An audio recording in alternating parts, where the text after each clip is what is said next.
Kalian paham tak lihat gambar ini? Sama, aku juga bingung kok liatnya. Yuk review bareng tentang histologi urogenital. Sebelum belajar histologinya, aku rekomendasikan kalian buat nonton anatomi makroskopiknya biar paham total. Terima kasih. Kalau membahas tentang histologi ginjal, itu nanti ujung-ujungnya pasti membahas tentang nefron. Karena dia merupakan unit fungsional terkecilnya ginjal. Nah, dia sendiri terdiri dari dua hal. Pertama, itu ada korpuskul yang tersusun atas glomerulus, membrana basal, kapsula Bowman, dan aparatus juxtaglomerular. Yang kedua, kita punya tubulus-tubulus yang ada banyak itu. Proximal convoluted tubulus, lengkung Henle, distal convoluted tubulus, dan collecting ducts. Kalian pasti udah nggak asing dengan gambar ini. Pertama yang merah ada glomerulus. Dia itu merupakan kumpulan atau anyaman kapiler. Lebih tepatnya arteriole atau arteri kecil-kecil. Dia punya dua kutub.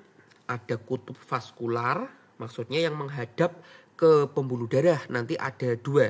Ada yang aferen dan eferen. Aferen itu menuju ke glomerulus, eferen menjauhi. Dan ada kutub urinari, itu yang mengarah tubulus-tubulus. Di sini punya ciri khas, pembuluh darah punya banyak lubang-lubang atau disebutnya terfenestrasi. Kalian juga kalau kecil banget nanti bisa kelihatan sel endotel pelapis pembuluh darah di sini. Setelah glomerulus, ini yang hijau nomor 2 itu ada membrana basal. Nggak akan terlalu kelihatan sih. Langsung next aja. Yang biru di sini ketiga ada kapsula Bowman. Nah, seperti namanya sendiri dia kapsul yang mengelilingi glomerulus. Kapsula Bowman terbagi menjadi dua.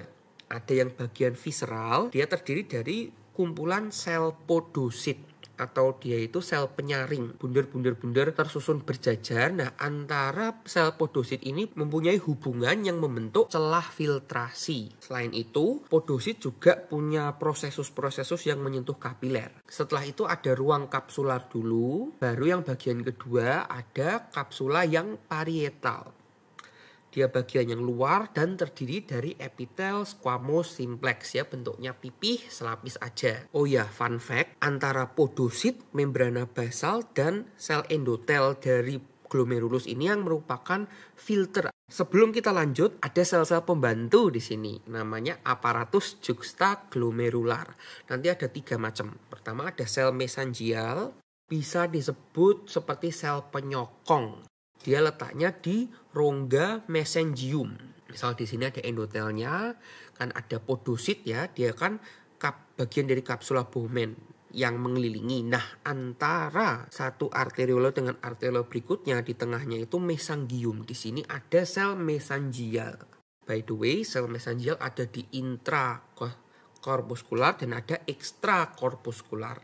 Kedua ada sel juxtaglomerular. Dia itu merupakan modifikasi dari sel otot. Kita bisa nemuin dia di dinding arteriole yang aferen. Nanti ini hubungannya sama sintesis renin, salah satu hormon yang penting dipakai di tubuh. Dan ketiga ada makula densa. Densa itu dense atau padat karena literally itu titik padatan berisi sel. Nah, dia sendiri itu biasa letaknya di dekat kutub vaskular dan dia merupakan bagian dari tubulus convoluted yang distal, dia nyempil sedikit. Itu buat korpuskul, sekarang ke bagian tubulus. Tubulus-tubulus ini sendiri punya gambaran kayak pipa, jadi ada kayak cincin, biasanya isinya sel, mayoritas ya, kuboid, terus tengahnya tuh kopong, disebut lumen, tempat cairan itu bergerak. Mulai dari proximal convoluted tubulus dulu. Dia yang membentuk hubungan dengan kapsula Bowman, kelanjutannya ya.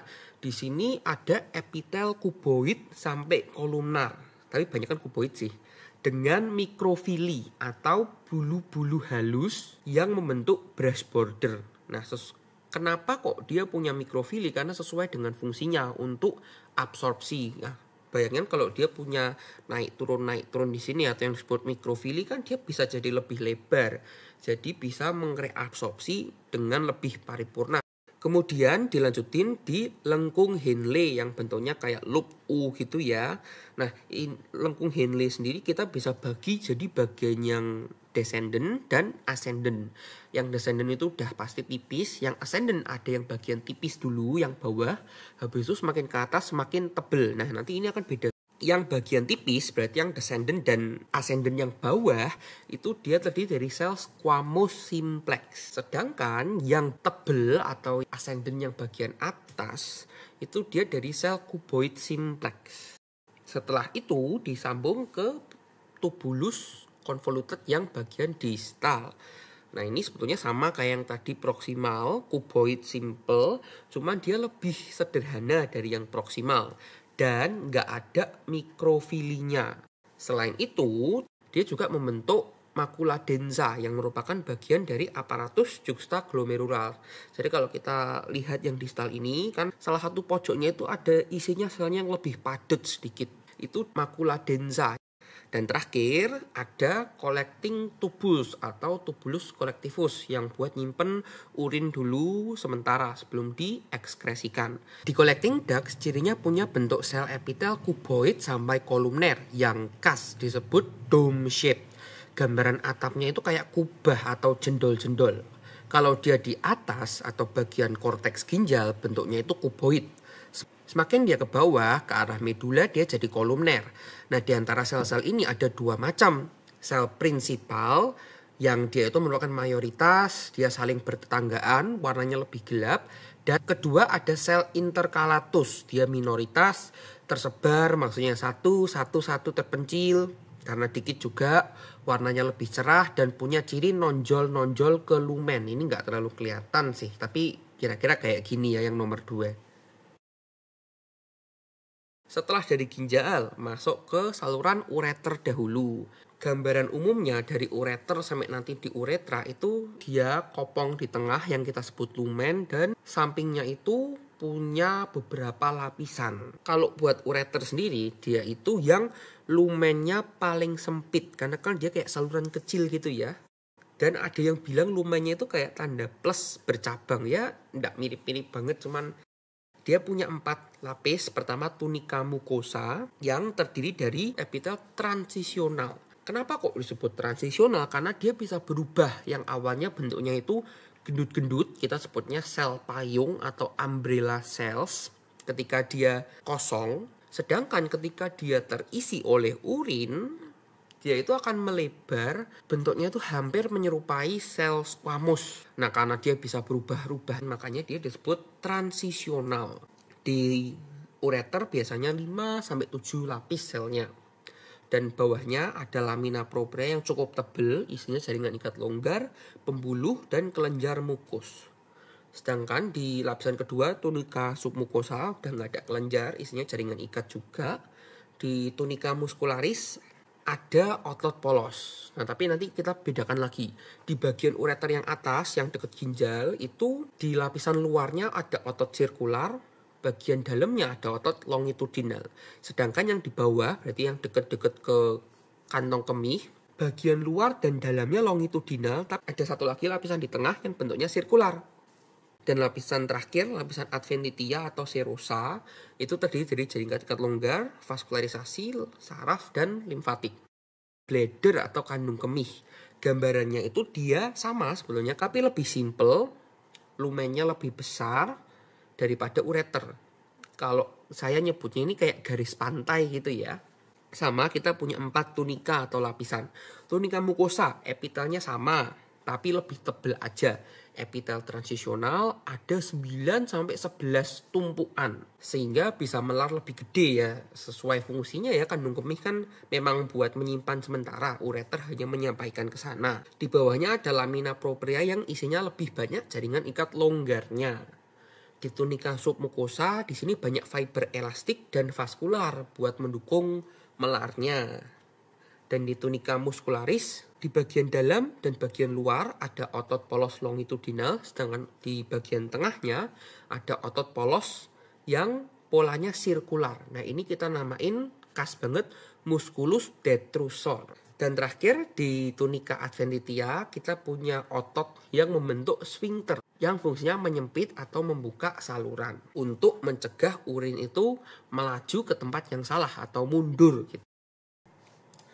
Dan buat bagian terakhir kita punya uretra. Gambarannya masih sama, tengah ada rongga disebut lumen, dikelilingi oleh pertama tunika mukosa yang terdiri dari epitel transisional, itu yang mendekati bladder dan nanti mendekati ke ujungnya ke orofis tempat urin keluar itu menjadi epitel squamous kompleks.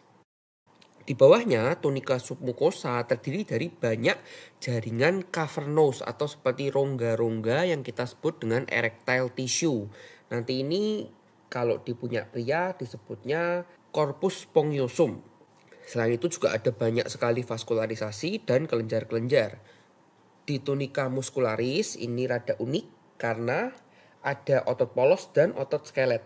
Dari yang paling dalam dulu ada otot longitudinal, di luarnya ada otot sirkular. Dan di luarnya lagi ada otot skelet eksternal yang membentuk eksternal urethral sphincter ya. Bedanya ini itu merupakan otot skelet yang bisa dikendalikan. Nah, karena otot ini kita bisa menahan pipis sebentar. Dan di lapisan paling luar ada tunica adventitia yang terdiri dari jaringan ikat fibrous. Oh ya, by the way, fun fact, ini kalau preparatnya kita zoom out lagi, nanti akan kelihatan ada tampak gambaran seperti wajah. Jadi ini uretranya beserta corpus spongiosum seperti mulutnya, dan di atasnya itu ada seperti dua mata yang terdiri dari corpus cavernosum. Oke, sampai sini dulu, semangat belajarnya.